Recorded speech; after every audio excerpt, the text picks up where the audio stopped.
Omniscient Reader's Viewpoint by Sing Shong. Chapter 482. Final Scenario. Part 1. 2 days after the Great Apocalypse scenario's conclusion. During these 2 days, the 98th scenario meandering nowhere fast also ended, as well. 98th scenario, candidate selection has automatically ended. No one has challenged your nebula. Number of victories, 1. Contents of your reward is currently being finalized.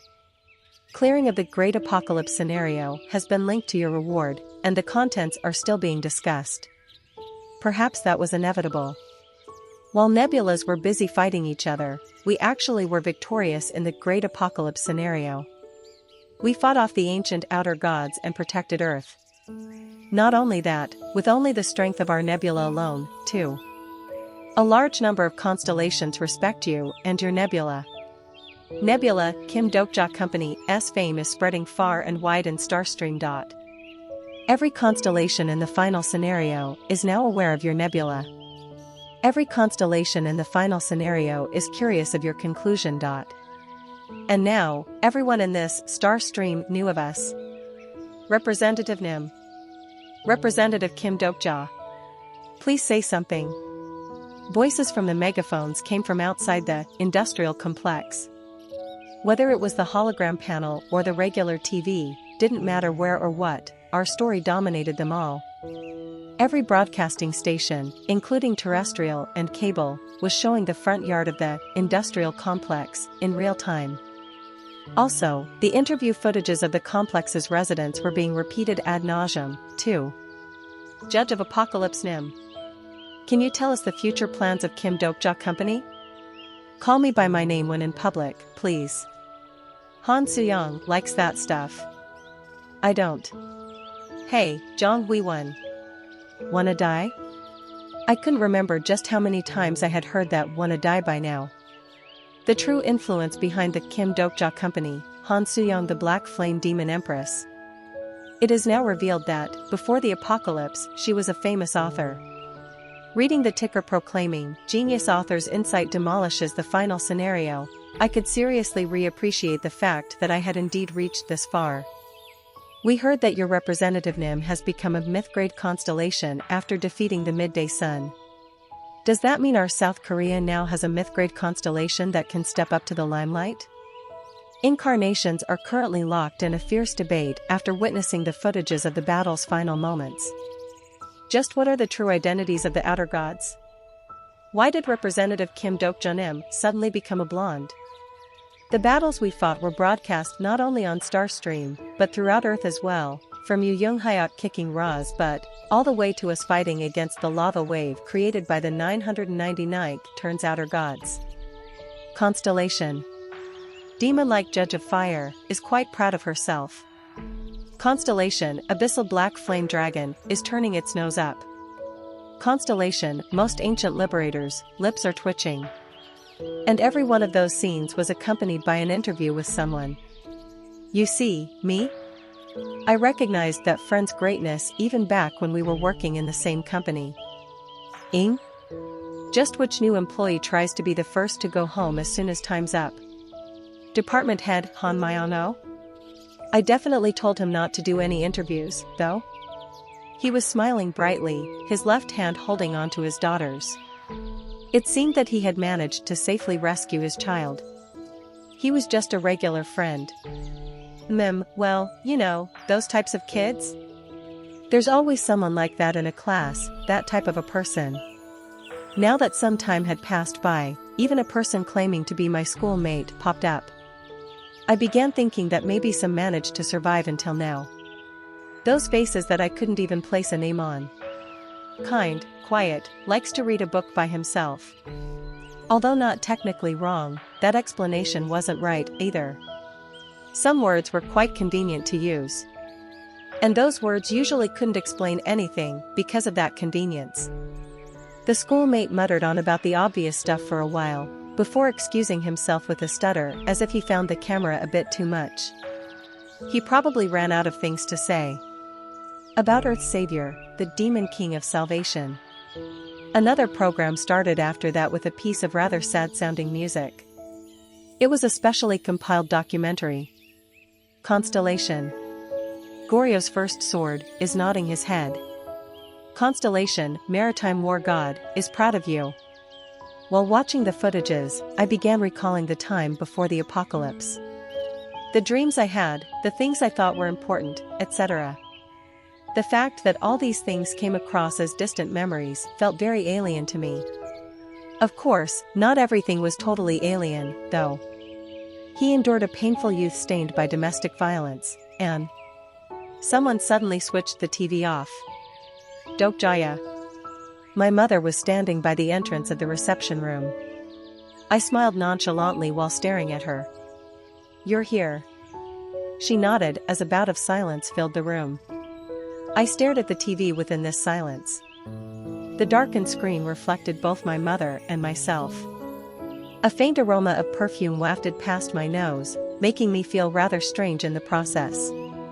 Once upon a time, she was the one person I just couldn't understand. But now, I didn't even need to resort to Omniscient Reader's Viewpoint to figure out what she was thinking about. I'm fine, Mother. Please don't worry. A soft sigh could be heard next. I'm sorry, son. But, you haven't done anything. This time, There's been a lot of interview requests, hasn't it? They have been declined. There's no need for you to personally step up. You saving this world or destroying it, it matters not to them. The voices from the megaphones were still coming from afar. I knew very well what my mother was worried about, and what she was apologizing for. I'm not the Kim Dokja from back then. I pulled the curtains back on the window, and the cameras pointing at the plaza all shifted towards in my direction. In the past, I was scared of the cameras, scared of someone looking at me, and terrified of strangers yapping about me in strange languages. I'll do an interview. Are you sure about this, son? How about giving it another thought? They also have the right to know, you see. I switched the TV on again. I saw the news headline pop up on the upper part of the screen. What is Kim Dokja Company's goal? Industrial complex, hasn't revealed the final scenario's contents yet. A portion of nebulas are focusing on your next course of action. Starstream wishes to tell the story of your conclusion. Great Dakibis are summoning you to the final scenario location. A portion of nebulas wish to form an alliance with your at 8 o'clock tonight. Please contact both the Dakibis as well as the constellations. Asterisk. Been a while, but I found and read the first version of The Ways of Survival, the pure, unsullied version, before the author decided to alter it. Currently, both you and your nebula have acquired the qualification of the final scenario. You can enter the final scenario location at any time. The final scenario from The Ways of Survival was actually a great war against the Outer Gods. Yu Young-hyuk from the original cut the Outer God King's head off during that scenario and completed his own conclusion that way. In a certain way, it was rather similar to the Great Apocalypse scenario we had experienced already. Actually, if we were unsuccessful in our quest to stop the Great Apocalypse, then it'd probably go on to become the prelude to the final scenario, instead. The Outer Gods that were supposed to become the final scenario's calamities have been sealed away. I looked at the 3 sealing spheres located in the middle of the factory. That's where the kings that descended to this world was currently asleep. The Living Flame, the Master of the Sunken Island, and even the Monarch of the Great Abyss, all 3 of them. The only one not sealed away was the King of the Silverlight Heart, who didn't appear as a calamity. We shall watch your fable until its end. The 999th turns Uriel said that to me during the final moments before sealing herself and her comrades within the Apocalypse Dragon sealing sphere. She estimated that an incredible aftermath storm would ravage them after they willingly went against the agreement with the Bureau and gave up on the positions of the calamities. You have concluded the Great Apocalypse scenario in an abnormal manner. A portion of constellations are expressing their dissatisfaction at your manner of progressing the scenario. A portion of Great Dakibis hold inexplicable animosity towards you. A small number of great Dakibis acknowledge your achievement of convincing the outer gods. Currently, a number of the Wenis hold a favorable view of you. Countless messages continue to rise up in the air even now. Hidden scenario: one single fable's completion is imminent. A satisfactory great fable has been completed due to the latter half of the conclusion. Starstream is recommending possible names for your final fable. Please select the great fable's name. Depending on your selection, your conclusion will be decided. I still hadn't picked a name from among the Starstream's recommendations. Kim Dokja. Han Suyang entered while pushing open the creaking door. How are our companions feeling? About the same. Yu Yunghayak's a bit injured, but it's not so bad. The life and death pill's effects are seriously no joke, you know. She then proudly boasted that she got herself another pill, which wasn't like her, before placing that very pill on my palm. Eat it if you think you're about to croak, okay? If only you sounded nicer. I'd have been moved to tears. Han Suyang stared at my face with unreadable light in her eyes. This soft darkness was scattering away like a screen of fog between us. A faint trace of light leaked out from the ceiling sphere, trapping the 999th turn Zoriel. Han Suyang's face glowed warmly under that light. I guess this really is the end. I nodded my head. What was it like, back in the original? The final scenario, No, never mind. Things have changed completely from the original, anyway. She was right. We had already ended the war against the outer gods that's supposed to be the original novel's final scenario. So, the final scenario we were about to face should be very different from the original. What happens when you complete the conclusion? Probably a meeting with the King of Stories. You mean, the Dakibi King? Asked Han Suyang. She pondered something for a bit, then continued on. Are you going to meet that guy? I will. Not right away, but still. What do you mean? Don't make me worried here. There was the sound of knocking, and a faint wind blew across us.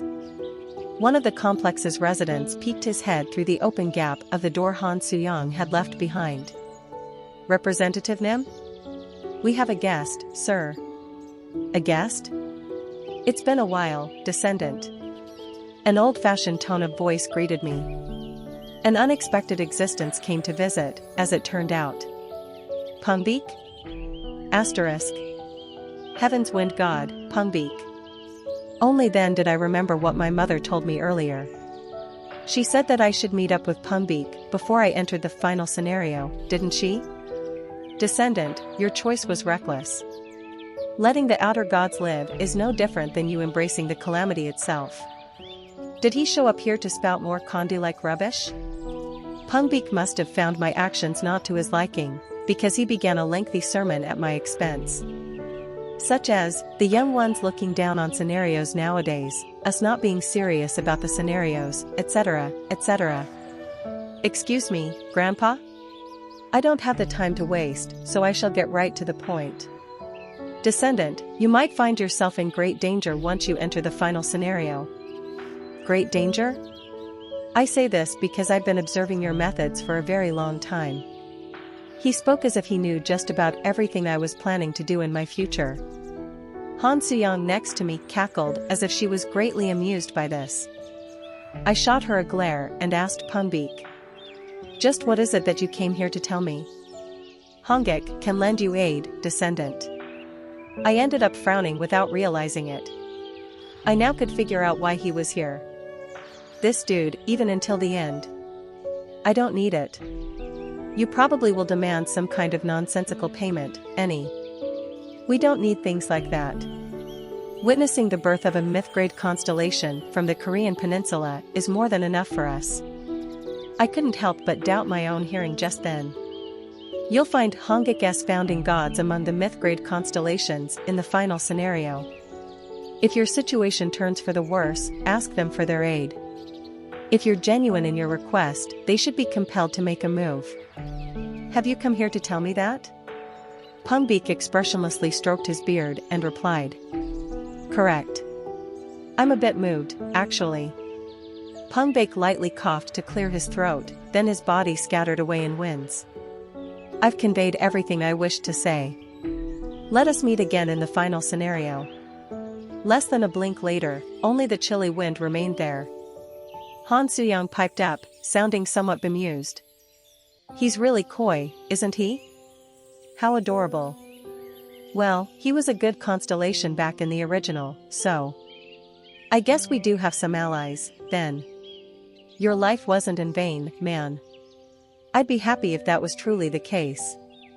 Constellation, demon-like judge of fire, says she's also here. Constellation, abyssal black flame dragon, argues that only the bad companions can be true comrades, and Constellation, most ancient liberator, is. I looked up at the sky and smirked a little. Han Suyang spoke up. You grinning that unlucky grin again. It's almost 8, so get ready. People are waiting for you. I nodded before heading to the upper levels of the factory. I could hear the murmurs coming from the interior. All manners of media houses, dakibis, and constellations were waiting for me. Before I could make my entrance to the press conference venue, though, one of the complex's residents stopped me. Excuse me, Representative Nim. Preparations aren't finished yet. Now that I thought about it, since when did people of the industrial complex start calling me with that title? Didn't they used to call me the Demon King all this time? I ordered them to call you that. You being called Demon King Nim every single time kinda made me feel like we're this world's enemies or something. Well, sure, I guess. But, Sealwa SSI, is this really necessary? Before I knew it, I was pushed down on a chair. And then, my lips began quivering from the sensation of a soft brush tickling my cheek. The focused Sealwa replied seriously while painting my face. You're supposed to be our representative, so we must ensure that you look presentable first. Your words heard in a variety of ways, you know. My companions were watching us from nearby as if they had found something quite entertaining. I felt like a monkey in a zoo. Han Suyang fidgeted around with my hair from behind and asked me, by the way, will you remain as a blondie forever? No, it's because of the great sage's status seeping into me. I should go back to normal in a little while. Your hair is really soft, though. Constellation.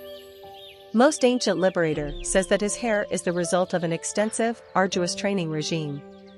It's finished. Sealwa finished painting me in an instant and spoke while placing a mirror before me. Although it was a bit embarrassing to say this myself, a man handsome enough to ponder whether to slap Yu Yoonhyuk's cheeks or not was staring back at me in the reflection. I sneaked a glance to my side, but my companions weren't saying anything. Several steps away, Yu Yoonhyuk was glaring at me with eyes implying how unimpressed he was. Kim Dokja. I nodded, put my coat on, and placed the unbreakable faith on my hips. With the exception of the formal business suit underneath, this was my regular combat outfit, through and through. Let's go. We entered the press conference venue. Countless stars and cameras were now looking at me in this wide-open outdoor venue. Near-blinding rays came down from the spotlights above. My companions and I were being projected on a giant holographic panel. Loud cheerings came from the residents of the industrial complex. What accompanied the outpouring of their cheering were the stories of those waiting for me. The absolute majority of constellations are focusing their attention on your decision. The absolute majority of constellations are curious about the name of your final fable. Those that worry about the safety of the Korean peninsula, and constellations that were curious about this planet's future. Those who were scared of what lay waiting in the final scenario, and those who worried about their own survival. Beings who were concerned about the power we possessed and were trying to take it away. Those saying why we chose to appear only now, and the incarnations pleading with us to take them to the final scenario. Constellation, Demon King of Salvation, is starting his story. As the countless questions flooded in, my fable made a move. The skies wavered and the ground quaked. When the status of a myth-grade constellation was unleashed, the entirety of the peninsula seemed to sink into a pit of silence. Every single one waiting for my answer looked at me. I slowly opened my lips. Everyone. And then, I began my story. I have no thoughts of saving you. Chapter 483. Final Scenario. Part 2. My declaration caused unrest among the crowd. Reporters ceaselessly snapped away with their cameras. Lower and mid-ranked Akibis reporting the situation on their own channels were now carrying astonished expressions on their faces. Many constellations find your statement quite interesting. Great Akibis are closely listening to your statement. Every Akibi from the Bureau is focusing on your words and actions. What do you mean by that? Representative Kim Dokjonim. It was truly something else to witness the constellations, incarnations, and even the Dakibis carrying the exact same expressions. With a friendly little smile on my face, I opened my mouth once more. It's exactly as I said. I simply can't see the reason to save you all. Are you saying you will throw away Korea? In that case, what will happen to all the incarnations that supported you until now? Support, was it? How did they support us, then? Agitation spread out in an instant. My quizzical tone of voice caused the reporters to shoot up from their seats and start yelling at me. As expected, the power of media seemed to be mighty enough to even oppose a myth-grade constellation status. Who do you think has been overlooking the Kim Dokja Company's tyranny? Didn't everyone go along with your wishes until now? Overlooking the tyranny, was it? Before I could respond, though, constellations chimed in first. A portion of constellations are mocking the reporter's statements. Korean Peninsula's ancient constellations are in lamentation. Constellation, Goryo's first sword, is glaring at the descendants. Never mind whether it was a tyranny or not, I didn't even know what exactly they had been overlooking so far.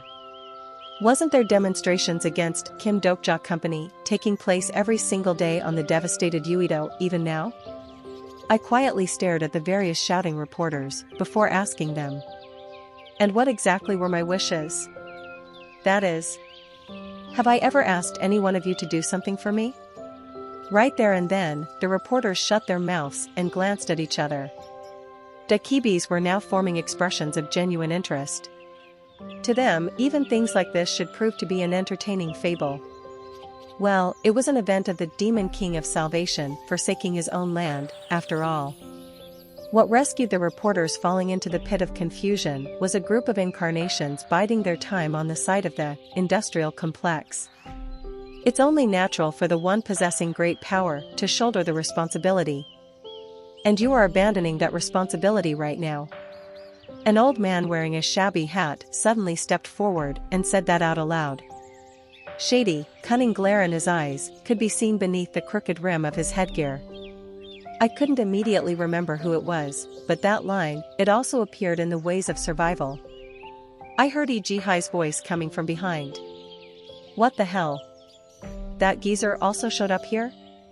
It seemed that the group belonged to the Alliance down in Busan. The hidden movers that took over the Alliance while we were away from the peninsula had finally revealed themselves, in other words. Behind them, the clearly visible flags of the Veterans Association waved by the ones wearing blue headbands. And then, Alliance members from the countryside stood left and right of this group and angrily raised their voices. Demon King of Salvation, you must uphold the duty of the strong. Are you not the sole myth-grade constellation active within the Korean peninsula? Some emphasized what my duty was, while I beg of you, do not abandon the Korean peninsula. If you behave like this, what will the poor citizens of this land do in turn? Some tried to appeal to my sympathy. Please, take us with you to the final scenario. Everyone who managed to survive until now has the right to be rewarded properly. No one among us wanted to become a part of the scenario. Are you planning to abandon all these innocent people? Can you even claim to be this peninsula's constellation, then? In a certain way, they were right. No one among us wanted to be a part of the scenarios. Not initially, anyway. I see that the various heads of the alliances are present as well. That's good. However, was the story still the same even now? I wanted to ask you all something. Just what exactly have you been doing until now? when the final scenario is just around the corner? The Alliance members all looked at each other when they heard me. We protected the peninsula while you were away. Are you looking down on all the hard work the Alliances have performed? It was us that protected our peninsula during your absence. I already knew what they had been doing, anyway. Meanwhile, I spotted a few Alliance members exchanging glances with reporters.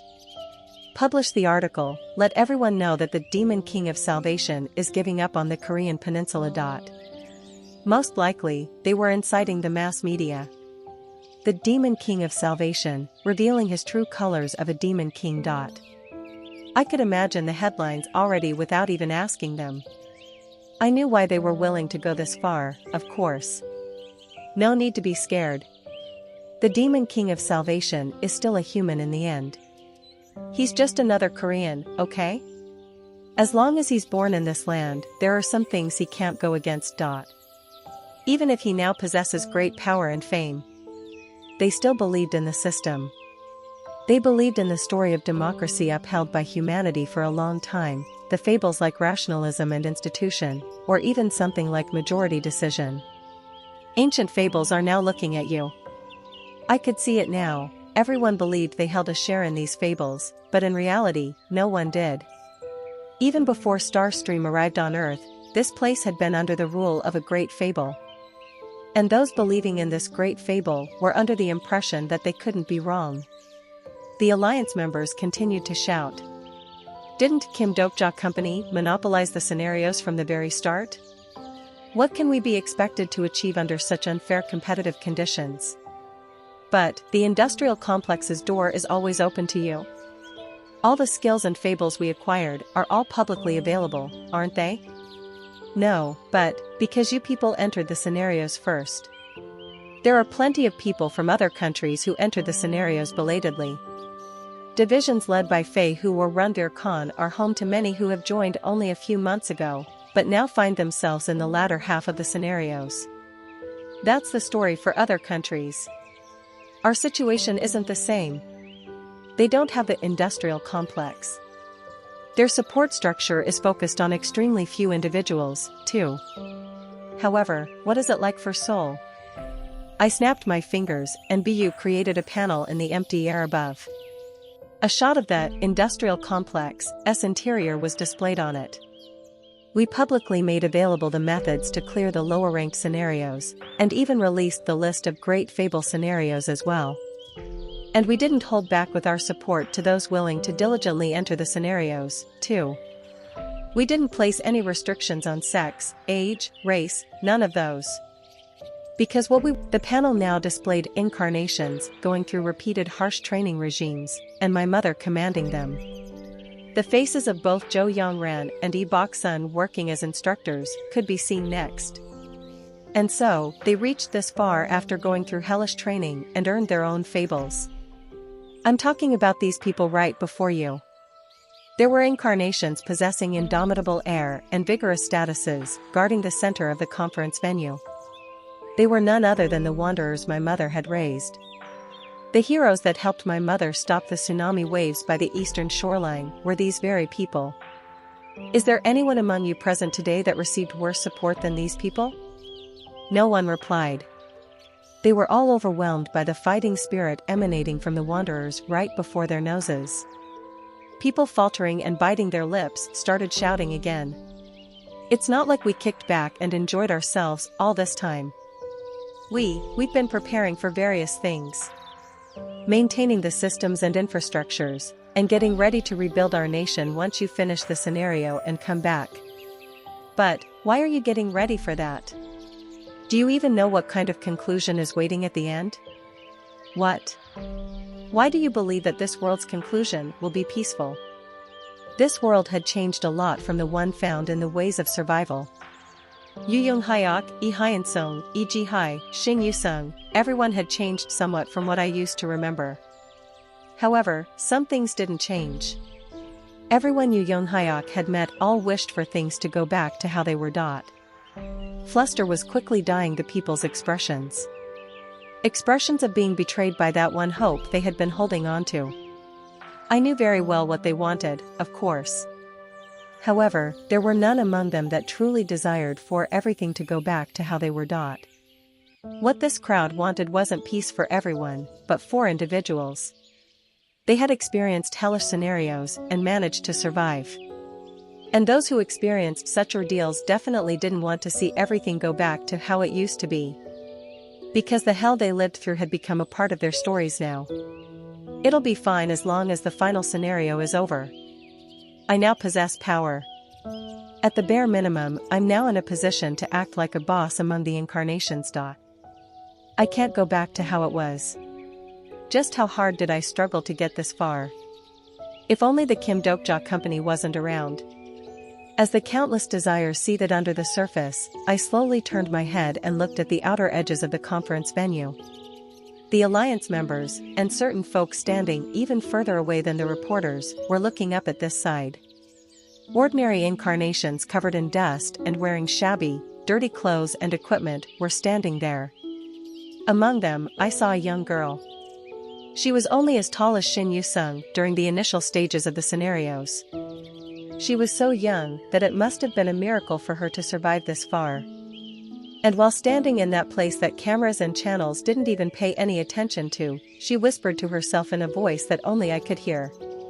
Does that mean we are all going to die? The cameras and their shutter flashes continued to go off, but I only stared at that girl for a long time. And eventually, I opened my mouth. I'm not a hero. From the beginning, I never planned to save any of you, and I'm not planning on doing that in the future, as well. However, I slowly looked behind to find. It's possible that the other representative might be holding a different opinion than mine. Yu Young-hyuk standing there. Asterisk. A little while later, me and Han Soo-young were listening to Yu Young-hyuk's speech from behind the stage. I also don't know what the conclusion that guy had been thinking about is like. However, even I too think about the world's conclusion that I wish to see. In normal times, the extent of his vocabulary would be limited to "I'll kill you Kim Dokja," but once he got going, he knew how to make a cool-sounding speech. He wasn't the protagonist for nothing, after all. Han Soo-young wordlessly stared at me while sucking on a lemon candy. I spoke as if to make an excuse. It's not like I can step up to the front and command everyone forever, you know. Yu Young-hyuk suits such things better than me. Even back in the original, too. She began grinning, so I added something else. We need a much more trusty pivotal figure. And that's not my role. But, you could do it, though? It's time that we revert back to how things should be. I'm not a protagonist but a reader, remember? Oh, my? Really? After coming this far? I hid my hands behind me and continued to clench and unfurl my fists. Indeed, even if this Kim Dokja had become a myth-grade constellation, I was still Kim Dokja at the core. My palms were still soaked in sweat. Standing before the cameras was never an easy thing, no matter the occasion. Is that the proper conclusion you've been thinking about? It's the beginning. What comes after this, then? I didn't answer her. Hey, you. She strode closer, lifted herself up on the tiptoes, and grabbed hold of my collars. You haven't forgotten about the promise to read my novel, have you? Huh? We promised. You forgot? I looked into her blazing eyes, and finally recalled the conversation we had in the past. Right, while exiting from the Kaiksanix archipelago, Han Soo-young did tell me that. She said that she wanted to write a novel once all the scenarios had ended, and when the time came, she wanted me to read it. You were being serious back then? You think I'll lie about something like that? I could only grin wryly. I've got a high standard, so will it be okay with you? Oh, a dude with a high standard kept reading trash like Ways of Survival for 10 years straight? I might end up writing a bad review, though. Pointing out that it's got no probability, and say stuff like I'll be dropping this series in my comments, you know? Go ahead. You'll see what happens next. I quietly stared at Han Soo-young's face. She looked back at me with a serious face, not a hint of backing down visible on that expression. Right, she was originally like this, wasn't she? I might end up nagging you for more chapter uploads. Not a problem. I've written 10 chapters in a single day before, so it's fine. My sense of reality seemed to weaken after I continued this tit-for-tat with her still holding my collars. The first time I met her, I never imagined that we'd end up as comrades like this. Han Suyang, who was once the king of the prophets. Once upon a time, I discriminated between those that needed to survive and people whose death didn't mean anything. We could hear Yu Young-hyuk's voice drifting in. I always believed that some had to die, while some needed to carry on. I believed that was a necessity for the sake of this world. But now, both Han Suyang and I stopped yapping while listening to his speech. Here was Yu Young-hyuk's inner thoughts that he had never revealed to anyone directly. His inner side that even the ways of survival failed to shed a light on could be heard now. But now, I'm not sure anymore. The protagonist of the ways of survival was speaking his heart. Behind his back, the fables of the regression turn we lived through flowed out. He was the sole existence in this world who couldn't forget the previous world, the protagonist wounded and hurt by betrayals from the distant past. I received help from those I believed to be evil in my previous lives. We could see Yu Young-hyuk battling against Asmodeus next.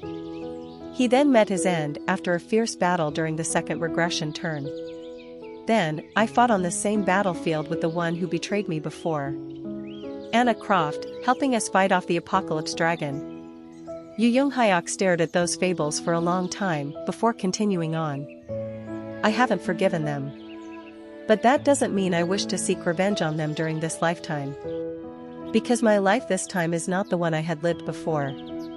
Just like how this world is no longer the world that you used to know. People were listening to Yu Young-hyuk's story. They were neither regressors nor protagonists. Even then, they all carried expressions of certain understanding. You surviving this far doesn't mean everything will be permitted to you. No, it simply means you now have more responsibility. The sin of living on, the sin of surviving by trampling on someone else's stories, the sin of using others' fables as your fertilizer and daring to spread your branches and sprouting new buds. So, if you're alive, then be responsible for those sins. Everyone that understood him, and even those who didn't, they all looked completely absorbed in his speech. These were the words of a human who lived his life cutting down constellations in the battlefields. He spoke neither the friendly words of consolation nor of encouragement, but without a doubt, he was still reaching them. His voice sounded far more sincere than the true voice, coming from a constellation like myself. I can't make a promise of saving everyone. I merely try to survive the scenarios, and I certainly can't live through them instead of you. So, there is only one thing I can tell you right now. This was undoubtedly where Yu Young-hyuk should be. Until the scenario for every one of you ends, I shall promise not to die or regress. Chapter 484.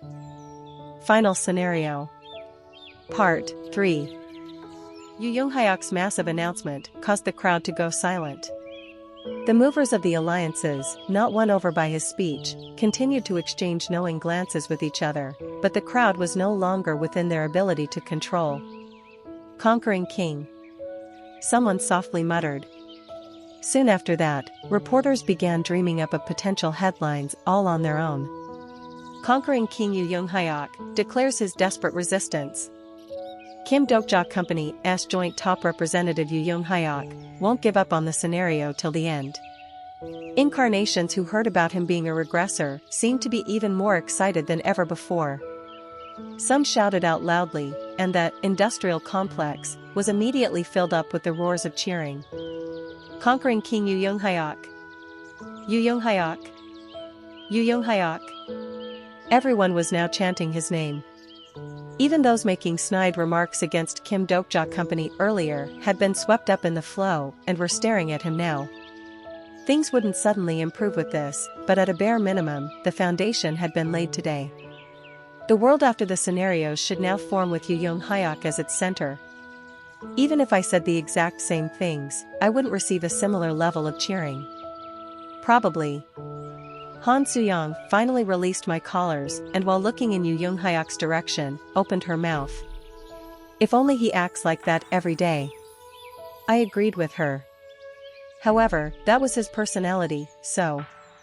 Now that it got going, the chanting showed no sign of stopping anytime soon. The cheering that began with Yu Yunghayak's name soon moved on to Zhang Huiwen, then Yi Hyansong, and even over to Yi Jihai. And as every name except the Demon King of Salvation was being chanted out, my companions shifted their gaze in my direction, looking clearly uncomfortable. I waved my hand at them to indicate that it was all right. They deserved to be cheered on, anyway. Eventually, the chanting reached Han Suyang's name, too. Black Flame Demon Empress, Han Suyang. The crowd in the audience gallery was now searching for Han Suyang hiding behind the stage. I spoke to her. It's your turn. Go ahead. But she shook her head, instead. I hate stuff like that. I thought you liked being the center of attention? Was I wrong? That's as a writer, not as Han Suyang, you know. While lightly tapping on the ground with her heel, she lowered her gaze and frowned a little. When she didn't show up, the chanting naturally shifted over to Shin Yusung's name. The companions waving their hands on the venue as seen beyond the curtains came across as famous movie stars in my eyes. Korean Peninsula's constellations are proud of Kim Dokja Company. While watching them carry on, I spoke up as if to voice my thoughts. Han Suyang? What is it? If this world was a novel, which volume do you think we are in right now? She seemed to ponder this quandary for a bit before making her reply. Not sure. Depends on who wrote it, I guess. But, of course.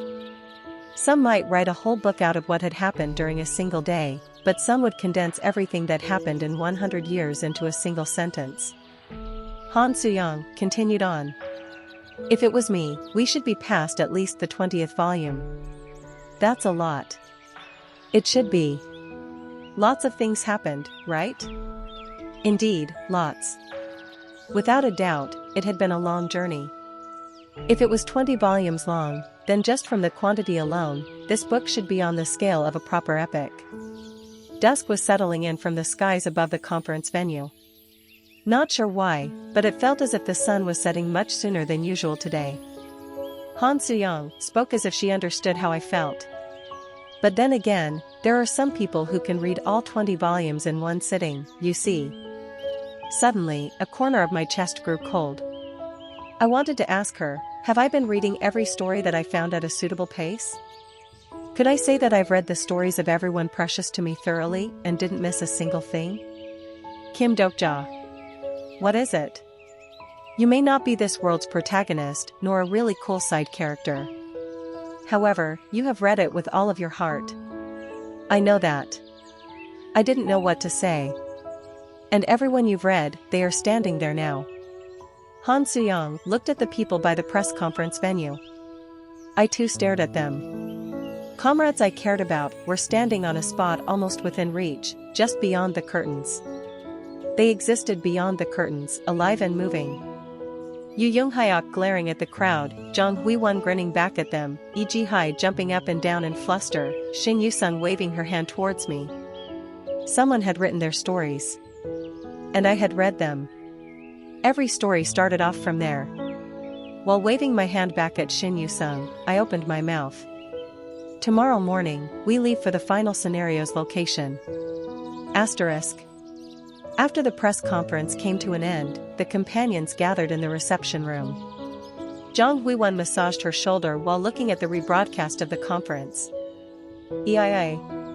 Cameras just aren't my friends, it seems. It wasn't just the Korean Peninsula, but the entire Star Stream was set abuzz by the Kim Dokja Company's press conference. I have no thoughts of saving you. Zhang Huiwen tutade after watching Kim Dokja and his bright face making that declaration within the display panel. Seriously, though. He can't help himself with things people will hate him for. Still, doesn't he look more presentable now that his face has been fixed up properly? Lee Seol-hwa, in charge of Kim Dokja's makeup, nodded her head in satisfaction. Yi Ji-hai added something else. Now that I think about it, doesn't Dokja Jusi's features come across a bit manlier now? I mean, he used to be on the paler side, and kind of felt like a piece of stretched dough, you know? UHT? I was thinking the same, too.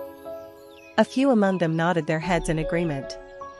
For sure, Kim Dokja now had changed a lot compared to when they first met him. It wasn't just the impression he gave off, either. Jang Huiwon muttered as if she was recalling the distant past. Honestly, I thought he was a bit of slick-tongued miser the first time I saw him. Just how different was Kim Dokja of the first scenario to that of a man about to face the final scenario? While listening to others chat on, Jang Huiwon stared at Kim Dokja's face in the screen, at his eyes, sparkling when he was reading the prepared script, or the corners of his lips that moved mysteriously when he smirked. Every little thing like that was serving as proof that he definitely exited in that place. While feeling those expressions loom closer than before, Jang Huiwon began pondering Kim Dokja's fables. Could it be possible that the fables they had created together was changing him just a little? If so, that would be nice. What if their story had changed him like how he had changed them? By the way, where is Dokja SSI? I think he's making preparations for the final scenario. Wait, that Ajusi isn't cooking up yet another weird thing all by himself, right? Lee Ji-hai's words caused a flitting shadow to cast over everyone's expression. The person who lifted the mood up was the smiling Yu Sang-ah hugging the two kids with both of her arms. Kim Dokja inside the screen was busy saying something only to be subjected to a barrage of insults. Jang Huiwon watched that for a long time before placing her hand on the panel. She felt this lukewarm sensation. Can I really trust him? She whispered in a really quiet voice, yet everyone present caught that. Even then, no one among the group looked at her strangely. Shin Yu-sung muttered out. Ajusi's skin looks so nice. They thought that they had grown closer to him by now, yet Kim Dokja's face seemed as distant as ever. Asterisk. Throughout the night, I had been thinking about the final scenario. I read the excerpts taken from the Ways of Survival that I found essential, and also spoke to Han Soo-young through Midday Tryst as well. It was to use her predictive plagiarism to predict what might happen to us in the future.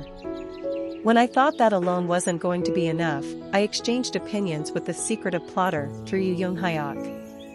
Unfortunately, it was as if the plotter was trying to be as obtuse as possible when it came to the matter of conclusion. The path you're about to walk on hasn't been trodden by anyone.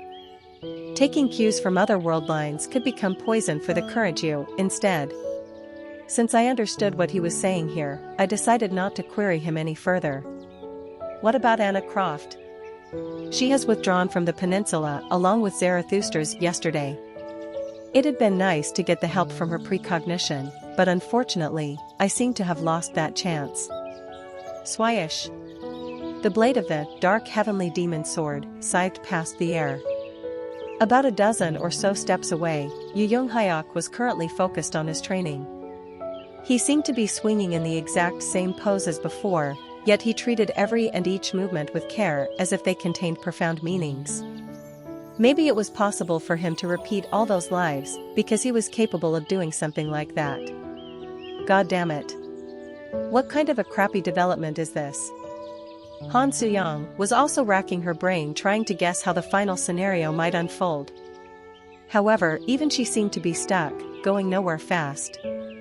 Even if her predictive plagiarism was powerful, it wasn't truly omniscient. If that was the case, the 1863rd turns Han Soo-young wouldn't have run into so much trouble. I studied her for a little while before switching on my smartphone. Files appeared on the screen, from the original version of The Ways of Survival to its final revised version. 3 Ways to Survive a Ruined World, Final Revision, .txt. I quietly stared at that file for a long time before turning the phone off. I didn't want to break the resolution I had been sticking to until now. Kim Dokja. I raised my head as the fourth wall called out to me. What's up? Having a ha RDTI me?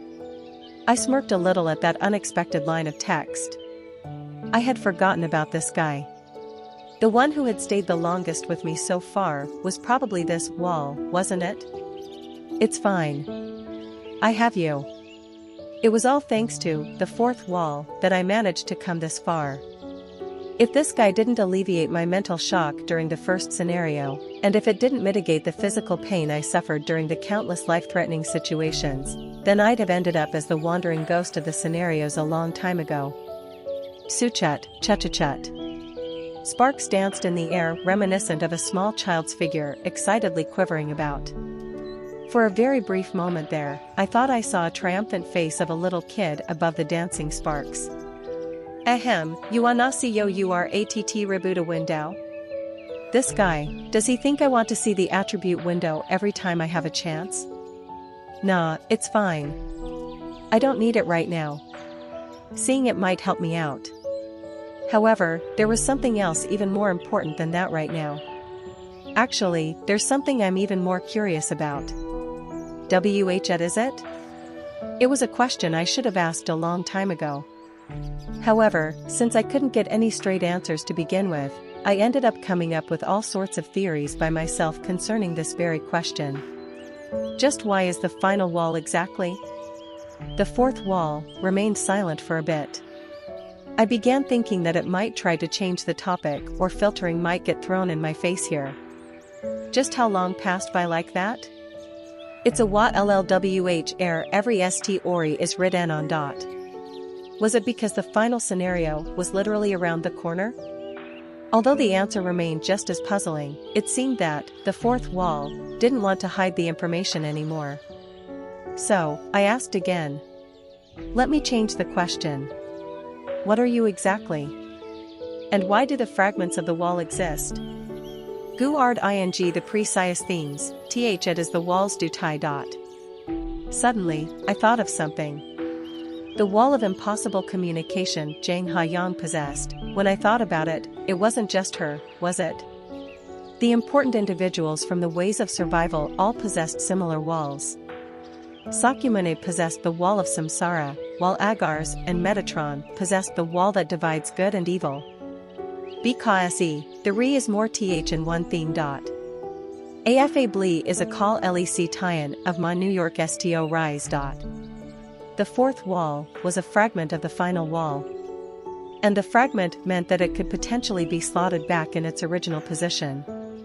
In that moment I felt clarity wash over me. If it was as I suspected, if this wall was the existence protecting the fable, then... Suchu-chu-chu. The fourth wall's figure seemed to waver before my eyes in the air. Then, a library filled with countless bookshelves seemed to glimmer beyond it. I reached out into the air, causing the texts from the books to scatter away. What replaced them, though, was an incredibly ancient and worn-down wall. This thing that reminded me of a prehistoric cave wall was the first wall. I extended my hand towards this wall that protected me from the cold, the pain, and from various trauma. From ancient times, walls were created to protect something. Yumu st prepare the last fably, kim dok ja dot. And starting from an unknown era, humans began writing something on that wall. That eventually became the fable. You are its last dot.